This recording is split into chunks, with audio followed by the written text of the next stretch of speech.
Hoy, en el podcast de Método Lasai, tengo el placer de charlar con Erika Colmenero, fundadora de Entreno a Fuego, un proyecto que une danza, entrenamiento y ciencia para ayudar a bailarines y bailarinas a alcanzar su máximo potencial, desde la fuerza y la biomecánica hasta la nutrición y la gestión emocional. Erika acompaña a las personas a moverse mejor, prevenir lesiones y disfrutar más de la danza y del movimiento en general.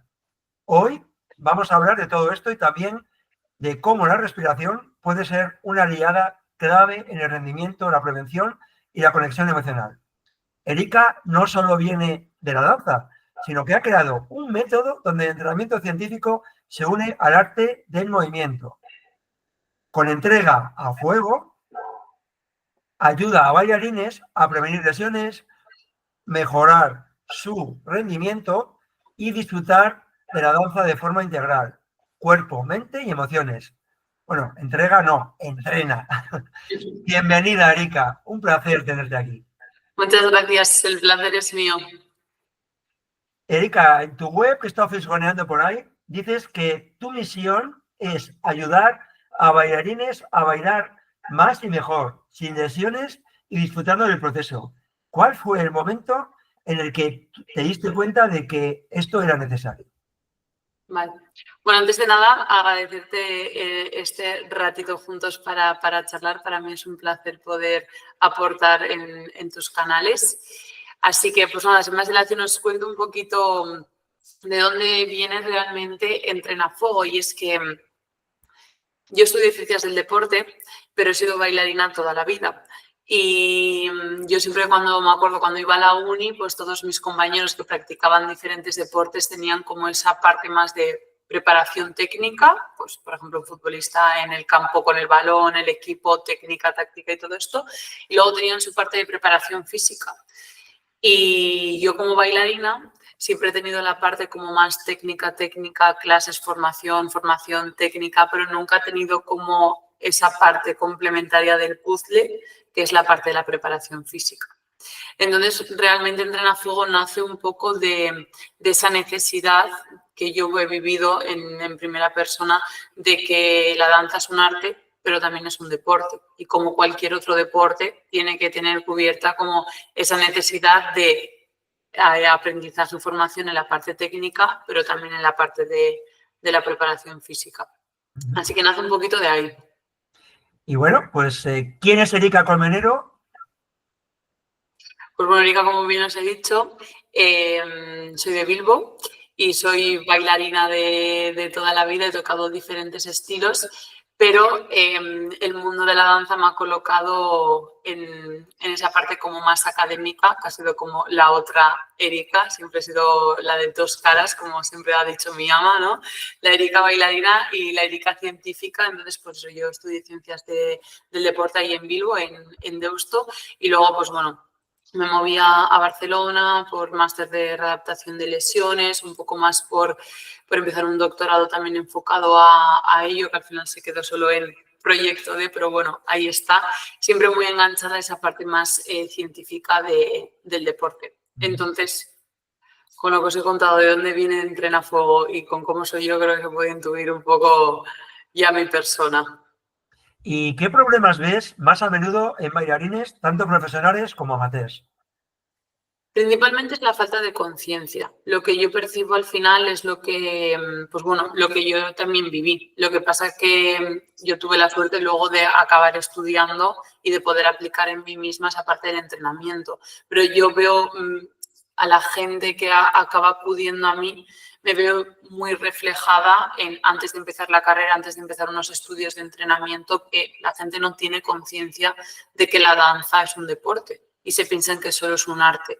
Entonces no tienen ni idea de cómo cuidarse, de cómo mejorar su rendimiento, de cómo prevenir lesiones, de cómo alimentarse mejor, de cómo gestionar todo el estrés que supone el mundo de la danza, bien a nivel profesional o bien a nivel amateur. Entonces, principalmente lo resumiría así, la falta de conciencia que hay. Wow. Bueno, eso lo podríamos extrapolar a toda la sociedad, pero sí, nos vamos a centrar en las personas que viven el baile. ¿Y cómo trabajas con ellos desde la fuerza, flexibilidad, nutrición o la parte psicológica? Pues mira, nosotros trabajamos de forma muy individualizada. Aunque tengamos como un programa base, como somos un equipo, o sea, yo empecé el proyecto, pero pues ha ido como un cohete despegando hacia arriba y ahora tengo la suerte de tener unas compañeras maravillosas que son entrenadoras, nutricionistas, psicóloga. Entonces, aunque trabajemos como con un programa base, por así decirlo, trabajamos de forma muy individualizada con cada caso.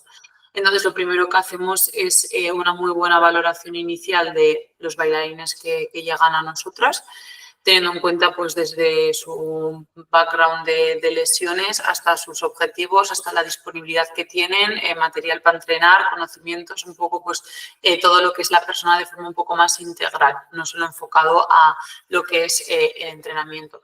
Entonces, en base a un poco lo que sale en esa valoración, pues pautamos un entrenamiento, una alimentación a seguir y luego pues unos consejos más un poco a nivel emocional y demás, que esto lo lleva otra compañera que es psicóloga. Entonces todo esto lo trabajamos a través de una aplicación que tenemos propia y es pues bueno el principal canal de comunicación que tenemos con las bailarinas, de donde les volcamos pues todo el material y ellas van interactuando con nosotras en base a lo que necesitan. En la danza a menudo falta el aire. Leitmotiv de Método Lassay, la respiración. Sobre todo cuando tienen coreografías intensas. ¿Cómo trabajas la resistencia y qué papel juega la respiración? Pues mira, lo que más nos encontramos en los bailarines, seguro que esto tú habrás visto muchísimos más casos, es que la gente no respira. En plan, baila como en una apnea constante y cuando entrena, fuerza, resistencia, cualquier tipo de cosa, también es algo que nos pasa. Y esto lo sabemos porque aunque trabajamos online, como las pedimos vídeos para ver cómo ellas van entrenando o pues esas coreografías igual que se les están resistiendo más, vemos un poco pues que no saben respirar, no saben cómo coordinar la respiración con la coreografía y no saben cómo les puede ayudar respirar bien al entrenamiento, a la ejecución de ese movimiento. Entonces, principalmente intentamos trabajar la respiración desde unas pautas básicas que todo el mundo debería de tener como integradas, por así decirlo, en la sociedad, bien bailarines o cualquier deportistas o personas de a pie. Y luego ya de ahí pues evolucionamos dependiendo de objetivos. A nivel de resistencia, pues intentamos no trabajar la resistencia como normalmente, por ejemplo, se suele trabajar, que es con deportes cíclicos. Parece que es como que quieres ganar resistencia y tienes que salir a correr o a andar en bicicleta o así. Pues intentamos trabajar de una forma más similar a la danza, con circuitos, integrando pues, movimientos más similares a la danza y demás, de una forma un poquito más dinámica y no con deportes cíclicos como comúnmente se suele hacer. Y si alguna bailarina o algún bailarín lo está escuchando ahora y piensa, ¿y yo cómo respiro? No sé cómo respiro. Esas cosas básicas que le decís, ¿las podrías resumir? Para que Sí, tomen conciencia que de eso estamos hablando. sí, Conciencia, claro. en este caso, en la respiración.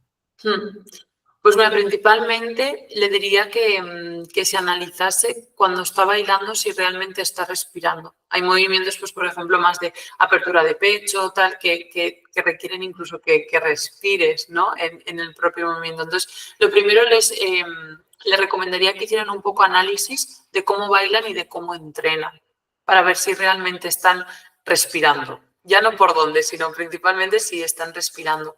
Y luego, a nivel súper básico, pues sí que les recomendaría, por ejemplo, que intentaran no respirar por la boca, siempre respirar por la nariz, que intentaran que fuera como de una forma más, ahí no me sale la palabra, regular, quería decir, y no de manera irregular, de repente cojo un montón de aire, no vuelvo a respirar y así, sino que fuera como algo más regular. Y a partir de esa base ya no entramos mucho más a trabajar algo tan específico como la respiración.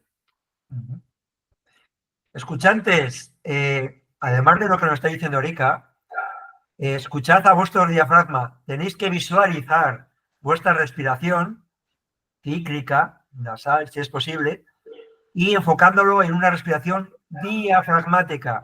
Esto ya sería objeto de un solo podcast, pero ahí lo dejamos para que nos esté escuchando, por lo menos que le dé una vuelta, porque esa respiración disfuncional luego va a provocar un montón de problemas, en este caso en el baile, pero si lo sacamos del baile, también vamos a tener problemas en nuestro día a día y posiblemente en nuestra salud. Total, muy de acuerdo. ¿Y qué opinas de entrenar a los bailarines para que aprendan a gestionar su respiración como lo hacen los atletas? No sé si habéis trabajado esa vertiente. A ver, es que para mí un bailarín es un atleta, entonces me parece realmente indispensable. O sea, al final la respiración es una parte importante más, de la misma manera que se entrena la fuerza, se entrena la flexibilidad, pues se tiene que entrenar. Ya cuando hablamos quizá incluso más enfocado a rendimiento, ¿no? Se tiene que entrenar, o por lo menos nos tenemos que asegurar de que se está respirando bien, porque va a ser uno de los canales de energía de esa persona mientras está bailando. Y un ejercicio que puedas recomendar a las personas que bailen y no se den cuenta de todo esto que estamos diciendo, antes o después de bailar, es lo que recomiendes. Pues mira, recomendaría en esa parte de análisis, que a mí me parece la más importante, porque al final nos hemos dado cuenta de que por mucho que queramos aconsejar a los bailarines de que tengan que respirar así o de que tengan que entrenar así o lo que sea, si ellos no son conscientes de su problema, da igual las recomendaciones que demos. Entonces, en ese momento de análisis de que tú estés bailando, que una vez terminen de bailar, se den cuenta de por dónde están respirando. Porque al final seguramente que en el momento en el que paren sea 2 segundos antes por donde también han estado respirando y normalmente es por la boca. Así es, así es. Y ya entrando en la biomecánica y a prevención, ¿qué importancia le das a la biomecánica en el movimiento de un bailarín? Forma una gran parte y tenemos encima muchos hándicaps en la danza con el tema de la biomecánica, porque hay muchas danzas de por sí que si las analizamos desde un punto de vista biomecánico puro, van como un poco en contra del movimiento. Así como, por ejemplo, bailar en tacones. Este tipo de cosas no suelen ser como las más adecuadas, pero bueno, forma parte de lo que es la danza en sí. Vamos a meternos un poquito ahí, que Método Brasa y también aboga por esa parte, porque también afecta mucho a la posición de diafragma, a la espalda baja y luego todos los temas que pueda haber, sobre todo en las mujeres. ¿Por qué no recomiendas de primeras bailar en tacones? ¿Que recomiende? No, ¿por qué no? O sea, ¿por qué le ves un problema a bailar con tacones? Porque al final es para empezar, a nivel biomecánico, por así decirlo, es una pisada que no utilizamos en el resto del día. O sea, partiendo como ya sin meternos en biomecánica súper avanzada, al final tú estás viviendo tu día a día con un zapato habitual, normalmente un zapato plano, una zapatilla, y de repente pones a hacerte movimientos mucho más bruscos, menos controlados y no tan habituales como pueden ser movimientos cotidianos en un zapato que no utilizas nunca. Entonces, ahí no hay una transición en la pisada. Entonces, la pisada es lo principal, luego todo a nivel postural, ¿no? Pues ya partiendo solo de esa base, es que podríamos, pues eso, hablar mucho de lo que es bailar en tacones, pero es que ya solo por eso, porque no es lo habitual en el día a día y por los gestos que se hacen bailando, es algo, no es que no lo recomiende, porque sería ir en contra también de muchas danzas. Pero creo que hay que hacer una buena transición a bailar en tacones. Hay que compensar luego con el entrenamiento lo que puede implicar bailar en tacones y sobre todo escoger un buen tacón. O sea, que habría que tener la musculatura preparada para poder bailar en tacones y soportar ese movimiento antinatural. Totalmente, totalmente. O sea, como en cualquier otro deporte, hay que estar preparado para enfrentar ese deporte. Que es que esa es la problemática de la danza, que no se ve como deporte. Entonces la gente se piensa que le puede poner unos tacones y se puede tirar 5 horas bailando y que no va a tener ningún tipo de repercusión. Y sí la va a tener. Y si alguien tiene, que lo estoy escuchando, porque yo lo escucho mucho en el mundo del baile, dolor de rodillas y no hace más que irse a sociales con un taconazo, ¿qué le dirías? Para empezar, identificar la razón de ese dolor de rodillas, de ese dolor lumbar. Al final no se puede tratar ninguna lesión, ninguna patología ni nada sin realmente intentar al menos descubrir cuál es el origen de ello, porque te podemos mandar 1000 ejercicios para solucionar un dolor de rodillas, pero si realmente no sabemos por qué está ocurriendo ese dolor de rodillas, seguramente la mayoría de esos ejercicios que recomendemos carezcan de sentido. Entonces, lo primero de todo, que la gente se moleste en no normalizar dolores, porque esto es muy común en el mundo de la danza.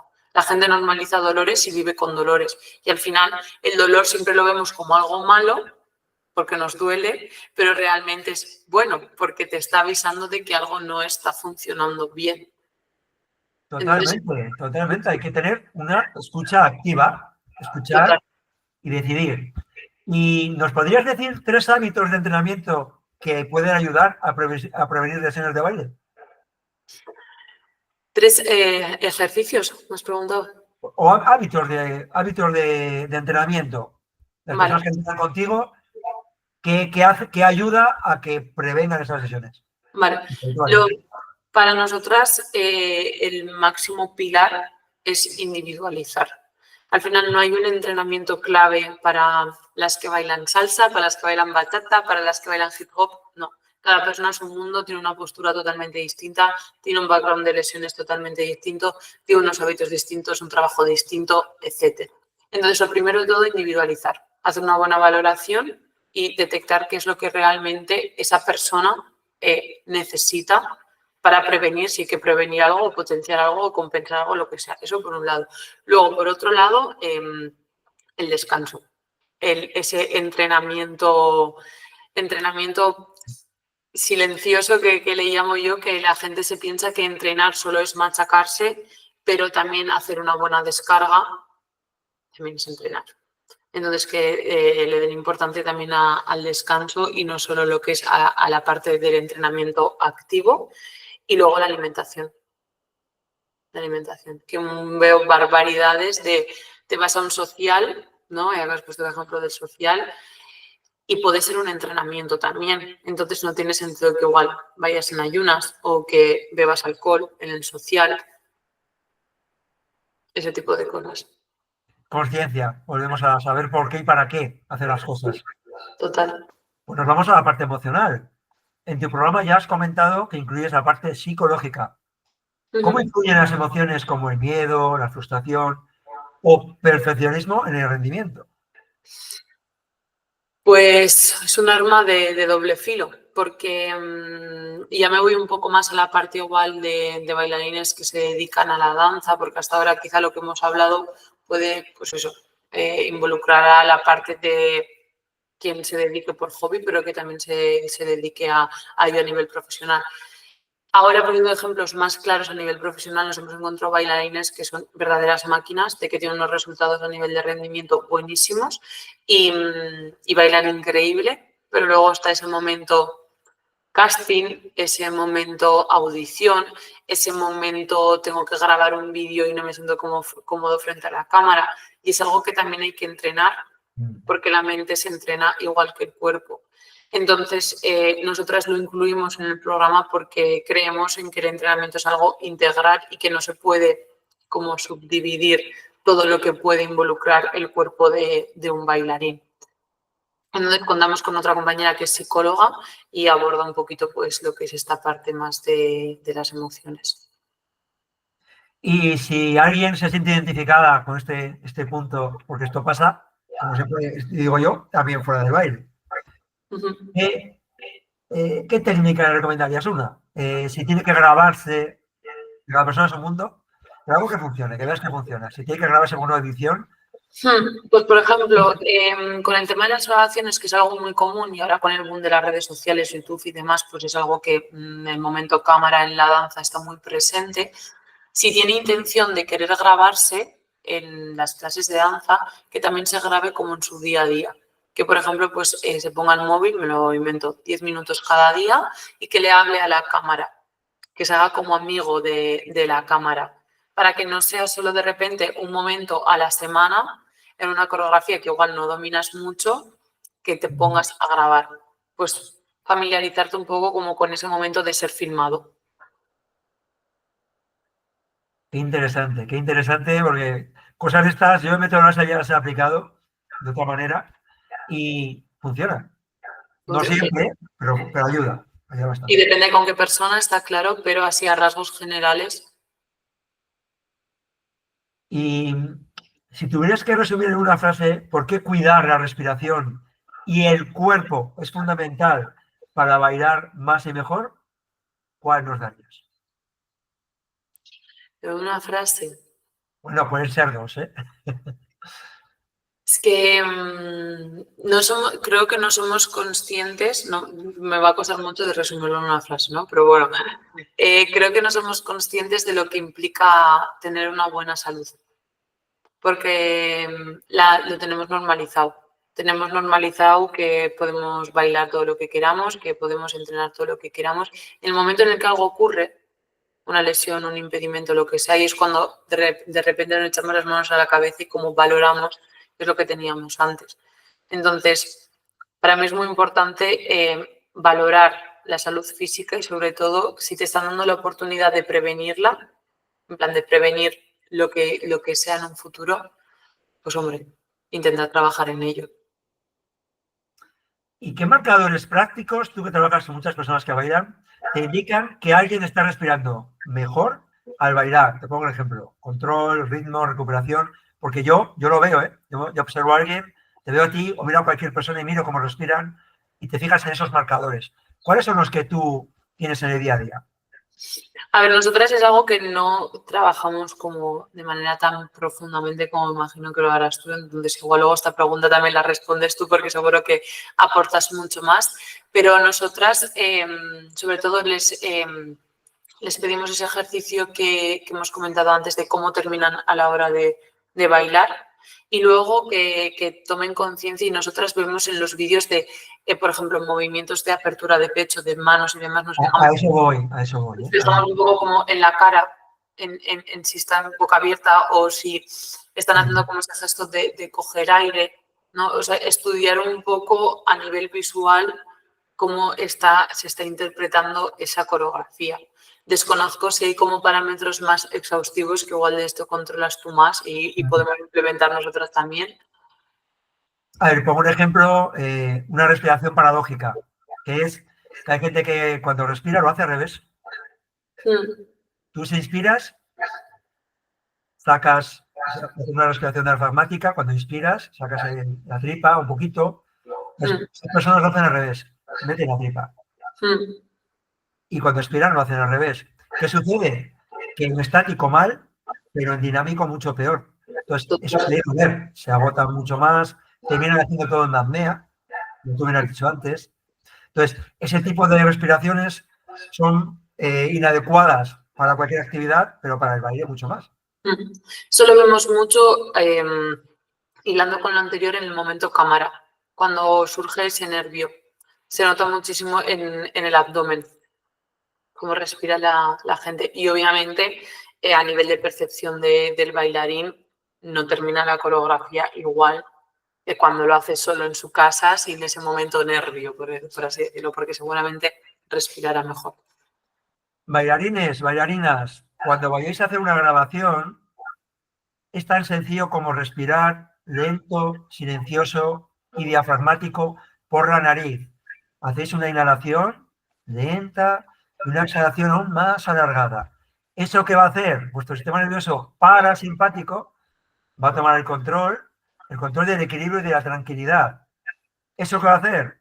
Que si luego mentalmente, a nivel emocional, os enfocáis en ese baile, en esa grabación que vais a hacer, os ayude a no cometer errores. Y si los cometéis, a naturalizarlos y a continuar con ese ejercicio. Porque muchas veces nos pensamos que si la hemos cagado una vez, ya antes se tiene que ir todo fuera. Pero no, no es así. Todo hay que naturalizarlo. Entonces, ese tipo de respiraciones os van a ayudar antes y cuando finalicéis, para luego relajaros. Total. Muy buen consejo.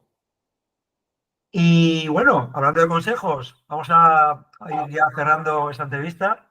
¿Qué consejo le darías a un bailarín, una bailarina que quiere disfrutar al máximo de la danza durante muchos años, sin lesiones ni frustración. Pues que entrene, que entrene. Es que lo resumiría así, bueno, que yo cuando hablo de entrenar hablo de tanto la parte física como la parte mental, como la parte de alimentación, o sea, que se cuide.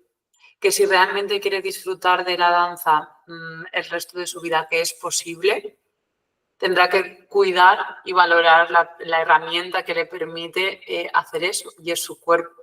Entonces, si no tiene una buena salud a nivel corporal, por así decirlo, pues tampoco va a poder bailar. Totalmente, totalmente. Y bueno, para finalizar, ¿dónde pueden encontrarte? Y si tienes alguna despedida que nos quieras compartir, pues somos todos ellos. Bueno, pues os podéis encontrar principalmente en Instagram, que es el principal canal de divulgación que utilizamos y por donde os podéis poner en contacto con nosotras, que es @entrena.a.fuego. Ahí os atendemos y divulgamos mucho acerca del entrenamiento para bailarines. Y para cerrar, la verdad es que me gustaría recalcar un poquito que se le esté dando voz a este tipo de cosas. Echamos la vista atrás y hace años creo que para nada se ve la danza o ya más, me voy a poner en modo Erika, ciencia, entrenamiento, no se le daba tanta importancia a este tipo de cosas y la verdad es que me hace muy feliz que cada vez seamos más los que luchemos por una buena salud desde puntos de vista de fuerza, respiración, mindfulness, me da igual, pero bueno, que seamos más los que intentemos como aportar al mundo del entrenamiento y sobre todo a ayudar a más personas de que a través de este tipo de terapias también pueden mejorar su salud y que no solo existe una terapia que es la antigua, la más pues, farmacéutica, médica y demás, sino que hay como muchas más maneras de cuidarse. Así que me hace muy feliz, la verdad, que cada vez haya más espacios donde podamos compartir acerca de esto, como puede ser contigo, con el método Lasai. Así que gracias. Erika, muchísimas gracias. La salud integrativa implica todo, es integrativo, tanto el movimiento como la respiración, como descansar, como la fuerza, como la resistencia, todo es un todo. Y cuando cuanto más gente haya que lo entienda, pues más felicidad tendremos en el día a día, Total, de una manera más natural. total, no puedo estar más de acuerdo. Muchísimas gracias, Erika. Te seguiremos desde Método Lasai porque hacéis cosas muy chulas, muy interesantes y nada, enhorabuena por vuestro trabajo. Lo mismo digo. Muchas gracias.